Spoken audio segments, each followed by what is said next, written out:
નમસ્કાર વિદ્યાર્થી મિત્રો, આજે આપણે આ વિડીયોમાં દ્વિતીય સત્ર લેખિત મૂલ્યાંકન કસોટી 2025 અંતર્ગત ધોરણ 6માં જે વિજ્ઞાનનું પેપર છે એ પેપરના અભ્યાસ માટેનું મોસ્ટ આઈએમપી પેપરનું સંપૂર્ણ સોલ્યુશન કરવાનું છે. વિદ્યાર્થી મિત્રો, આ વિડીયોમાં આપણે માત્ર હેતુલક્ષી પ્રશ્નનું સોલ્યુશન કરવાનું છે. પ્રશ્ન નંબર 1માં આપણને આપેલું છે, મને ઓળખી બતાવો કે વિદ્યુતનું સુવાહક કે વિદ્યુતનું અવાહક છું. તો નંબર 1 લાકડું તો વિદ્યુતનું અવાહક, ચામડું તો વિદ્યુતનું અવાહક, લોખંડ વિદ્યુતનું સુવાહક, પ્લાસ્ટિક વિદ્યુતનું અવાહક અને સોનું વિદ્યુતનું સુવાહક. તો આ રીતે તમારે ઓળખીને લખવાનું છે. પ્રશ્ન નંબર 2માં આપેલું છે, નીચેની વસ્તુઓ ચુંબકીય પદાર્થો અને બિન ચુંબકીય પદાર્થોમાં વર્ગીકરણ કરવાનું છે. તો અહીં પેલું આપેલું છે કોબાલ્ટ, જે ચુંબકીય પદાર્થમાં આવશે. બીજું છે દિવાસળી, જે બિનચુંબકીયમાં આવશે. ત્રીજું છે લોખંડ, જે ચુંબકીયમાં આવશે. અને ચોથું છે પ્લાસ્ટિકની પેન, જે બિનચુંબકીય પદાર્થમાં આવશે. તો આ રીતનું વર્ગીકરણ છે તે ચુંબકીય અને બિનચુંબકીય પદાર્થોમાંથી પૂછાશે. વિદ્યાર્થી મિત્રો, બીજા પ્રશ્ન છે, ટૂંકમાં ઉત્તર છે, વૈજ્ઞાનિક કારણ છે, એનું સોલ્યુશન આપણે ભાગ નંબર 2માં કરશું. જો તમે અમારી ચેનલ ઉપર નવા હોય, પહેલી વાર હોય તો ચેનલને સબસ્ક્રાઈબ કરવાનું ભૂલતા નહીં, જેથી કરીને નવા વિડીયો તમને ઝડપથી મળી શકે. પણ કેવા પ્રકારના પ્રશ્ન પૂછાય છે તેનો અભ્યાસ અહીંથી આપણે કરી લેશું.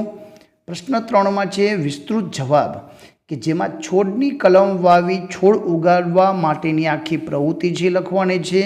બીજું, કૃત્રિમ ચુંબક બનાવવા માટેના પગલાં જે લોખંડમાંથી ઘસીને ચુંબક સાથે બનાવવામાં આવે છે એના વિશે.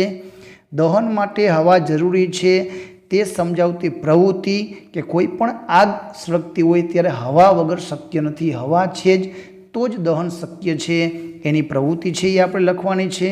ને હવા જગ્યા રોકે છે તે સમજાવતી પ્રવૃત્તિ તેના અથવામાં પૂછાયેલો છે.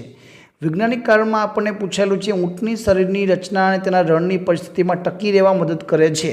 તો વિદ્યાર્થી મિત્રો, અહીં આપણે ઊંટ વિશેના જે અનુકૂલનો છે એના વિશે લખીને આપણે જવાબ આપી શકીએ. પર્વતીય વિસ્તારમાં વૃક્ષો શંકુ આકારના શા માટે હોય છે? કેમ કે બરફ વર્ષા અવારનવાર થતી હોય છે, ત્યારે એ બરફ છે એ નીચે પડી જાય તે રીતે શંકુ આકારના હોય છે. પ્રશ્ન 3 છે, પર્વતારોહક પોતાની સાથે ઓક્સિજનના સિલિન્ડર લઈ જાય છે, કારણ કે પર્વતારોહકો જેમ ઊંચાઈ ઉપર જઈએ છીએ તેમ હવાનું પ્રમાણ છે ઘટતું જાય છે, ત્યારે હવા લેવામાં તકલીફ ન પડે એટલા માટે ઓક્સિજનના સિલિન્ડર સાથે લઈ જાય છે. વિદ્યાર્થી મિત્રો, તો આ ટૂંકમાં આવું લખી શકાય, પણ આપણે સંપૂર્ણ જવાબ સાથેનું સોલ્યુશન આપણે ભાગ નંબર 2માં જોશું.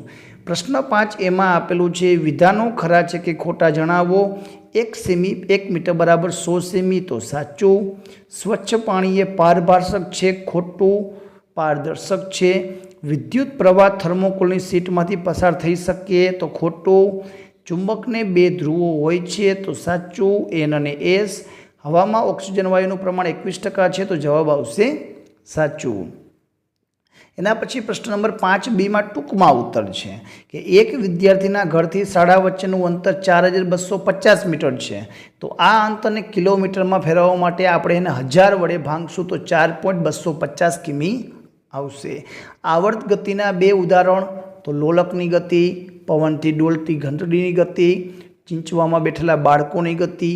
ત્રીજું, હોડી ચલાવવામાં હવા કઈ રીતે મદદરૂપ થાય છે?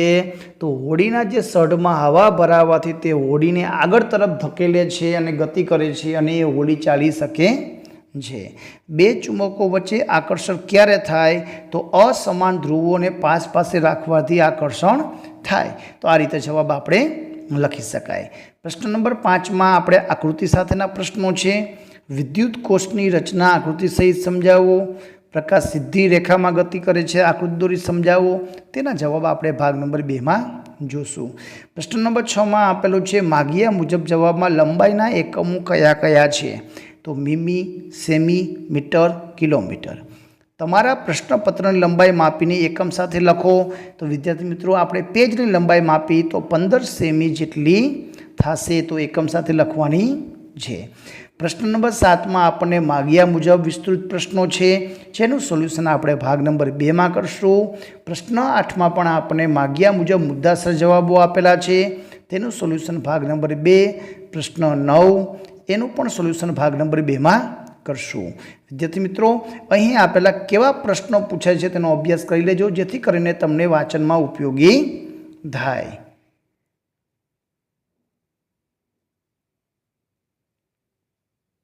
તો આ હતું ધોરણ 6 વિજ્ઞાન વિષયના હેતુલક્ષી પ્રશ્નોનું સોલ્યુશન. વિડીયો ગમે તો લાઇક કરજો, અમારી ચેનલને સબસ્ક્રાઈબ કરજો, બાજુમાં આપેલું બેલ આઇકન દબાવજો, જેથી કરીને નવા વિડીયો તમને ઝડપથી મળતા રહે. આભાર, ધન્યવાદ.